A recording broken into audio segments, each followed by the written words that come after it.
সোমবার ঈদ উপলক্ষে অভিনব উদ্যোগ গ্রহণ করা হলো। হাসপাতালে ভর্তি থাকা রোগীদের মধ্যে ফল বিতরণ করা হলো।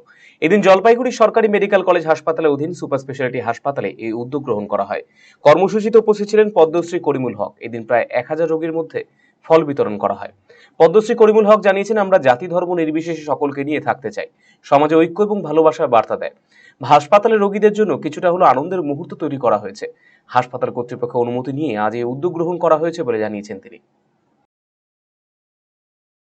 আজকে এখানে জলপাইগুড়ি সুপারিটি হাসপাতালে পেশেন্টদের জন্য আমরা পারমিশন নিয়ে এসেছি স্যারের কাছে, এনএসভিপি স্যারের কাছে। একটা আমাদের আজকে বড় পরব ঈদ, সেই উপলক্ষে আমাদের সবাই চিনেন রহমান হাউস ফার্ম একটা আছে বা উল্টাবাড়ি বলে পরিচিতি। উনি আর কি উদ্যোগ নিয়ে আমাকে সাথে নিয়ে পেশেন্টদের মধ্যে ফলমূল বিতরণ করতেছেন।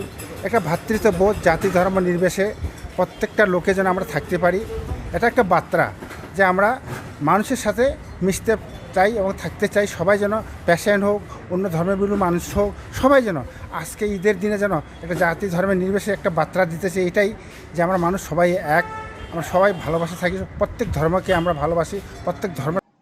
অন্যদিকে শেখ জিয়াউল রহমান বলেন, আজ খুশির ঈদ। ঈদ উপলক্ষে আমরা নিজেরাই আনন্দ করে থাকি, তবে অনেক মানুষ আছেন যাদের অসুখের জন্য বা অন্য কোনো কাজের জন্য এই ঈদ উদযাপন করতে পারছেন না। সেই যারা পারছে না তাদের সঙ্গে ঈদের খুশিকে ভাগ করে নেওয়ার চেষ্টা করছি মাত্র বলে জানিয়েছেন তিনি। আজকে খুশির ঈদ। এই ঈদ উপলক্ষে আমরা সব নিজেরাই আনন্দ করে থাকি, কিন্তু অনেক মানুষ আছেন যারা অসুখের জন্য বা কোনো কারণের জন্য এই ঈদটাকে উদযাপন করতে পারছে না। তো সেই যারা পারছে না তাদের সঙ্গে ঈদের খুশিটাকে আমরা ভাগ করে নেওয়ার জন্য আজ এই উদ্যোগটা করেছি। আমরা 1000 পেশেন্টকে আমরা ফলমূল বিতরণ করব।